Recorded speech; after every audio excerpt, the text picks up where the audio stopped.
अगर सब कुछ ठीक ठाक चल रहा हो तो समझो गड़बड़ बस होने ही वाली है। यह भारी भरकम ट्रक अब भी घर से निकला भी नहीं था कि सड़क किनारे ही ढेर हो गया। ड्राइवर फौरन केबिन से कूदा, आगे के एक्सल की जांच की और अगले ही पल दोनों हाथ सिर पर रखकर वहीं बैठ गया। सच में 10 साल की मेहनत पानी में गई, पत्नी चली गई और दिमाग भी चकरा गया। ऐसी हालत हमारे यहाँ होती तो सीधे कबाड़ में भेजकर स्टील मिल में पिघला दिया जाता। लेकिन पाकिस्तान में जहाँ कबाड़ भी फिर से जवान हो जाता है, सिर्फ 2000 रुपए में इसे दोबारा चलने लायक बनाया जा सकता है। जंगली लोकल मरम्मत टीम ने तुरंत आज के सदस्य भेजे और एक 3 पहिया वाहन लेकर मौके पर पहुंचे। जांच में पता चला कि समस्या व्हील हब में है। उस्ताद ने बिना देर किए गाड़ी से औजार निकाले और वहीं काम शुरू कर दिया। सबसे पहले जैक से आगे का एक्सल उठाया ताकि टायर निकालने की जगह मिले। फिर रिंच से एक एक कर नट डीले किए। पाकिस्तान की सड़कों की हालत ऐसी है कि गाड़ियां अक्सर बीच रास्ते बैठ जाती हैं, इसलिए ड्राइवरों के लिए साधारण टूल किट साथ रखना अब आम बात है।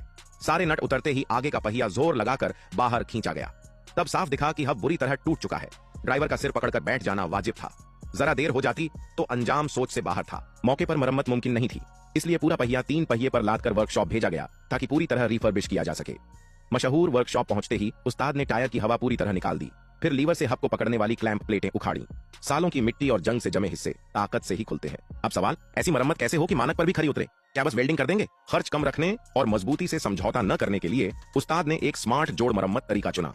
कमजोर हो चुके हिस्से को पूरी तरह हटाओ और उसकी जगह नया स्ट्रक्चरल पीस लगाओ। हब को लेथ मशीन पर कसकर टूल धीरे धीरे आगे बढ़ाया गया। कटिंग की पोजीशन बेहद सटीक रखी गई। सिर्फ वेल्ड सीम और तनाव से बिगड़े हिस्से साफ किए गए। अच्छे मटेरियल को बचाया गया। गोलाई में बराबर कट के निशान बने। आखिरी कट के बाद हल्की हथौड़ी से फ्लोट प्लेट साफ सुथरी अलग हो गई। यह वर्कशॉप नई फ्लोट प्लेट बनाती नहीं, इसलिए आगे की मरम्मत पास वाली दुकान में हुई। सामने रखी स्टील शीट ही नई फ्लोट प्लेट का कच्चा माल थी। मजदूरों ने गोल कटिंग अटैचमेंट और गैस कट्टर से चिन्हित रेखा के अनुसार सटीक कट लगाया। गहराई और कोण को एडजस्टमेंट से नियंत्रित किया। कट पूरा होते ही बड़े हथौड़े से गोल प्लेटें अलग कर दी गईं। इसके बाद प्रेस मशीन पर कई टन दबाव देकर सपाट प्लेट को घुमावदार प्रोफाइल में ढाला गया। फ्लोट प्लेट का शुरुआती आकार तैयार। फिर डिजाइन के मुताबिक किनारों पर छेद किए गए। ये छेद वजन घटाते हैं, गर्मी निकलने में मदद करते हैं और टिकाऊपन बढ़ाते हैं।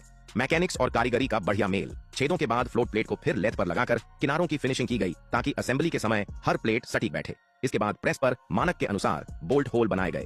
अब फ्लोट प्लेट तैयार थी और हब के रीअसेंबली चरण में जाने को तैयार। नई प्लेट को सही बैठाने के लिए पहले व्हील वेब की सीट को लेथ पर बारीकी से ट्रू किया गया ताकि अंदर का डायमीटर प्लेट के बाहरी किनारे से कसकर मिले। फिट सही होते ही हल्की चोट से पोजीशन सेट की गई और टैक वेल्ड से लॉक किया गया। फिर दूसरी बार टर्निंग करके कुल साइज को फैक्ट्री स्टैंडर्ड के करीब लाया गया। इतनी मेहनत के बाद पूरा हब लगभग नया सा दिखने लगा। आखिर में व्हील वेब और फ्लोट प्लेट के जोड़ पर फुल वेल्डिंग की गई। सब तैयार होने पर यूनिट को साइट पर इंस्टॉलेशन के लिए भेज दिया गया। इंस्टॉलेशन आसान था, बस उलटे क्रम में सब वापस लगा दो। लेकिन क्या आपने ध्यान दिया, इन लोगों की हाथ से जुड़ी ट्रक में दरवाजा ही नहीं है। हर बार चढ़ना हो तो खिड़की से कूदकर अंदर जाना पड़ता है। किसी को पता है ऐसा क्यों?